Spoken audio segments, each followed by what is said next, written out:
Peru was never on my bucket list. Yet, I found myself standing there in a country I never imagined visiting.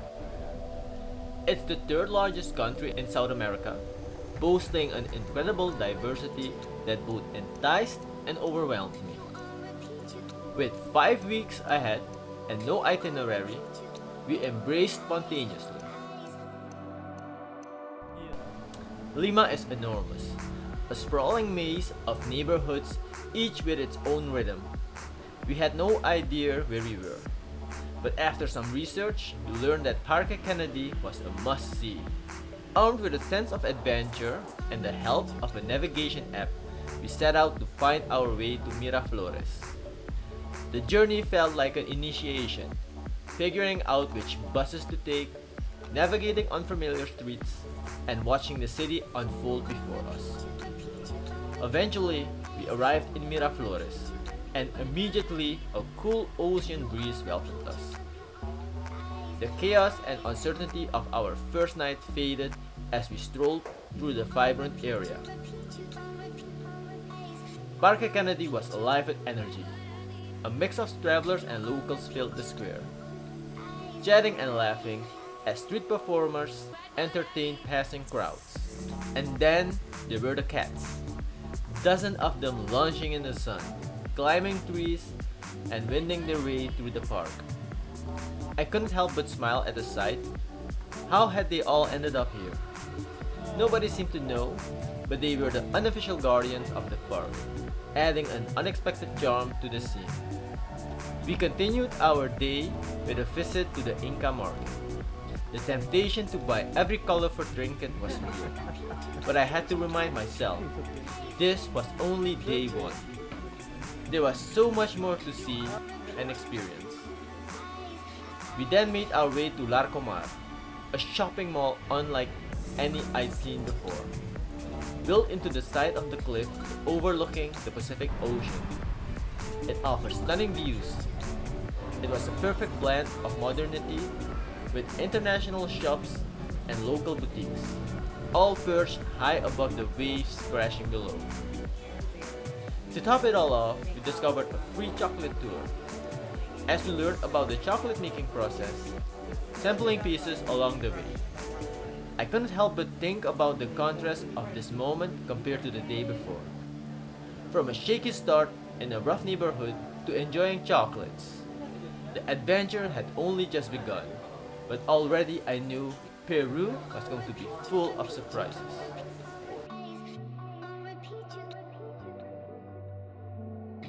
Peru is a vast country, full of diverse landscapes and cities, each with its own unique charm.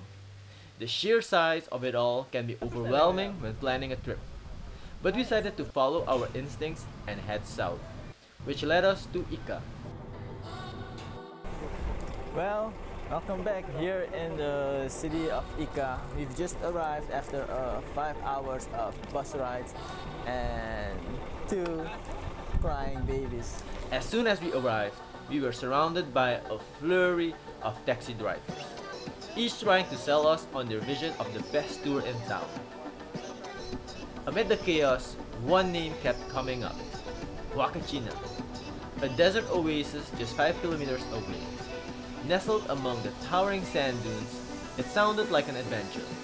But before we headed there, our cab driver insisted we take a detour and experience the local flavors of Peru. That's how I found myself trying ceviche for the first time. Okay.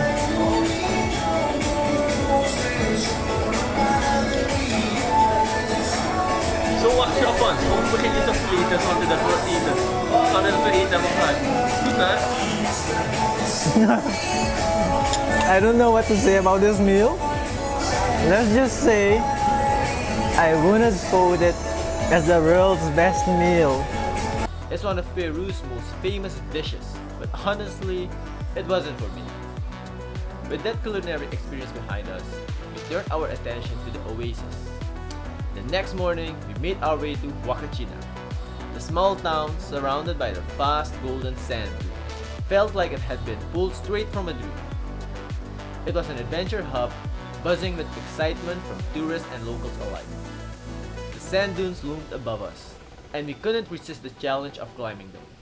It was much harder than it looked, every step sinking slightly into the soft sand, but the view from the top made every effort worthwhile. But the real adventure came next. You simply can't visit Huacachina without hopping into one of the custom-made dune buggies, built to roar across the dunes and take you deep into the desert. The ride was thrilling, a mix of adrenaline and laughter as we sped over the rolling sands. And if that wasn't enough, we capped off the experience with sand surfing, sliding down the dunes on boards, feeling the warm breeze rush past us. As the sun began to dip below the horizon, we watched the sky fill with shades of orange and pink, painting a perfect ending to our action-packed day. Huacachina had given us everything we could have hoped for: adventure, beauty, and a story worth telling.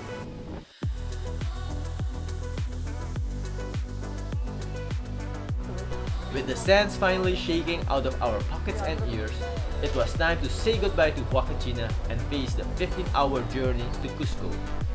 We had been picking our destinations on a whim, heading further south, and Cusco stood out to us mostly. Because honestly, we were learning about these cities as we traveled. A bit quick research told me that Cusco is Peru's most visited destination, all thanks to the incredible Inca ruins, with the most famous being Machu Picchu. No, thank you, no thank you.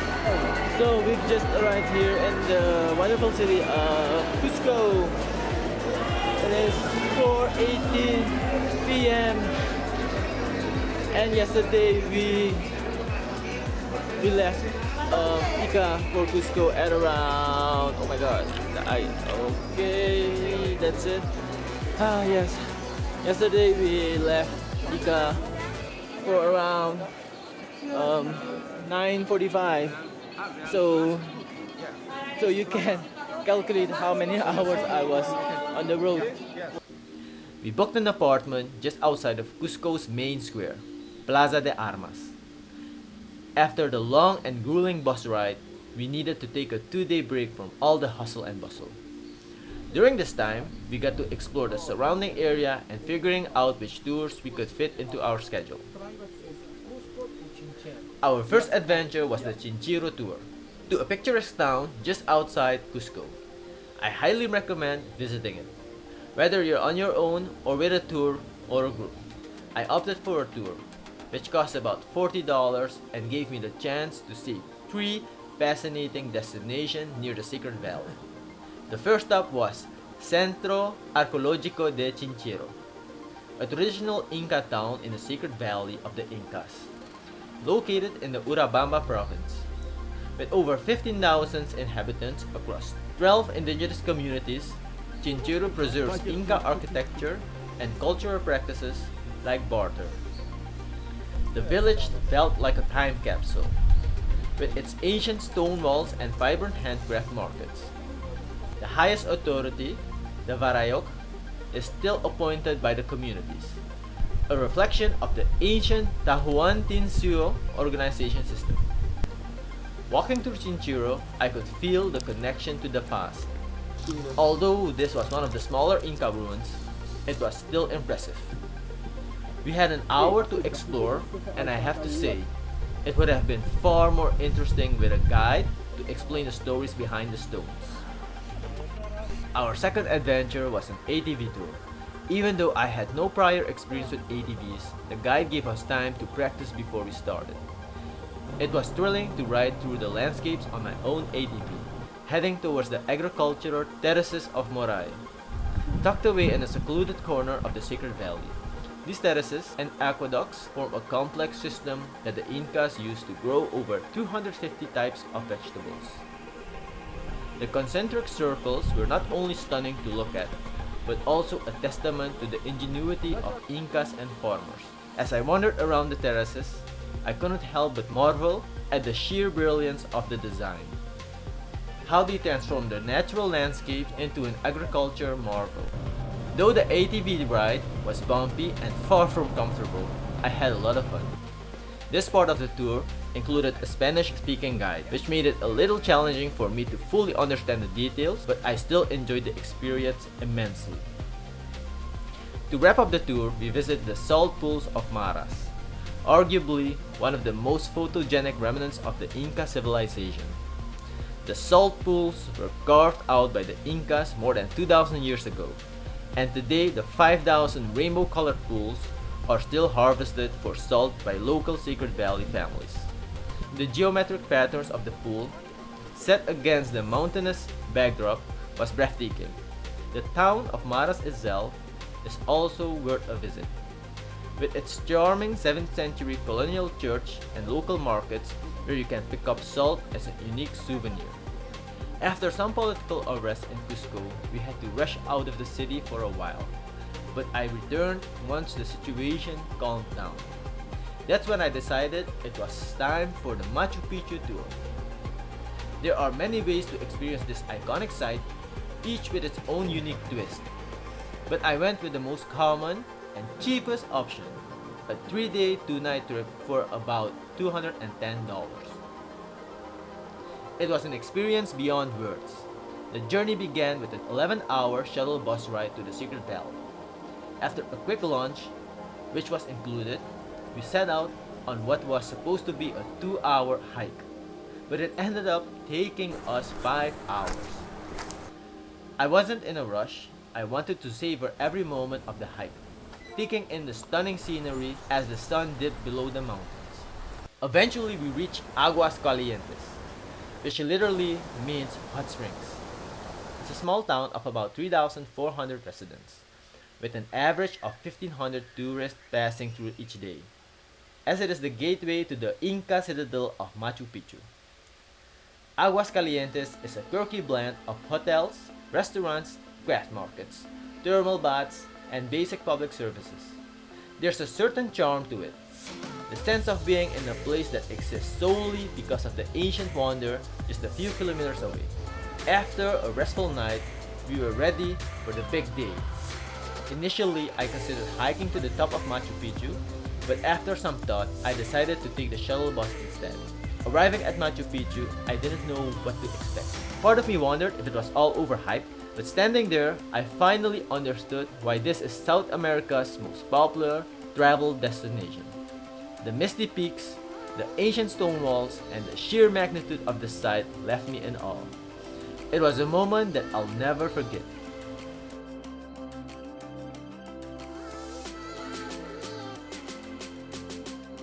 After our adventure in Cusco, we set our sights on Haras, a town whispered about by fellow travelers as the trekking capital of Peru. Nestled in the heart of the Peruvian Andes, Haras promised a haven for adventurers. Climbing, hiking, biking, even snowboarding. Everything a thrill seeker could ask for. The journey began with a 6-hour bus ride from Lima, and for just $14, the comfort was surprising. The seats were plush, the ride was smooth, and soon as we found ourselves drifting into the countryside, the landscape transforming with every mile. We arrived early in the morning, and as soon as I stepped off the bus, the cold bit into my skin. Woo! We just arrived in Haras. Haras, guys, and whoa, it's freaking cold. So the city is still. It's not that crowded yet. I think the people are still sleeping, but woo! What a weather! What a weather! I pulled my jacket tighter as we hurried to our hostel. Exhausted but excited, we were greeted with a warm welcome and an even greater view. From the hostel's rooftop, the town unfolded beneath us, a quaint patchwork surrounded by towering peaks, a 360-degree spectacle that left us speechless. Standing there, it felt like being in the center of a grand theater with the majestic Andes as the audience. For our first day, we chose something simple, an acclimatization hike to ease into the thin mountain air. We hopped on a bus to a nearby village, the ride taking about an hour. The village was quiet, picturesque, and lined with small streams that danced beside the road, likely fed by a lagoon hidden somewhere in the hills. It all seemed peaceful, but as we started to hike, reality hit me like a wall. My legs felt heavy, my breath shallow. The altitude had me gasping for air, and it wasn't long before I had to make my first stop. I gulped down some water, trying to steady my breathing, but it only seemed to make me more tired. And if it's at this pace 1 hour, I don't think I'm going to make it. Might give up somewhere halfway.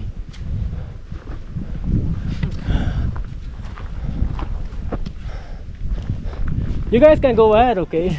I'm going to walk on my own pace. Yeah, take your time. Yeah. Take your time. See you in a minute. Every step was a battle. The mountain was beautiful, but it demanded respect.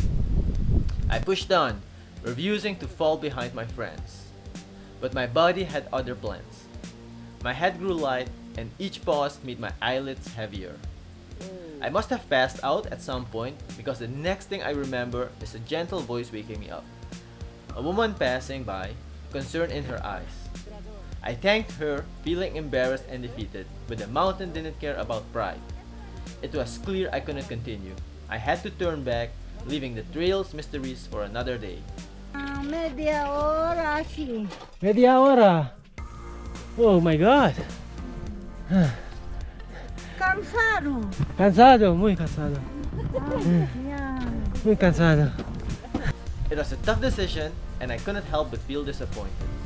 After returning to my hostel, we took an evening walk through town just to get the feel of what this town looks like, and to my surprise, it was a lot more crowded in contrast to today. We did a lot of window shopping and ended up at a local restaurant. It looked pretty fancy, but the food was affordable. I ordered some soup which I had been craving for since arriving in Haras.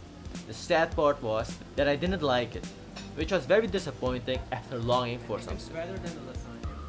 The following day, we booked a tour to Laguna Paron, the largest lake in the Cordillera Blanca in the Peruvian Andes. Sitting at an altitude of 4,155 meters above sea level.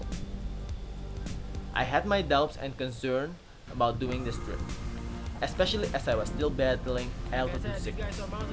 Although the hike was short and easy, I still felt the effects of altitude. But after powering through, I made it to the iconic viewpoint.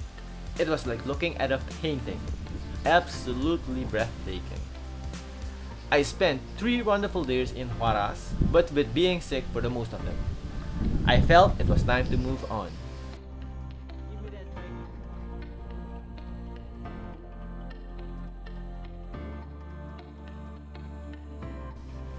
After the struggles in Haras, I craved for a place where my mind and body could truly relax. The first thought that came to mind was the beach.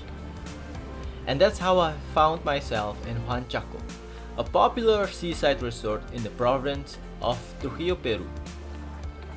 Juan Chaco is known for its surf breaks and, of course, as the home of Peru's most famous dish, ceviche.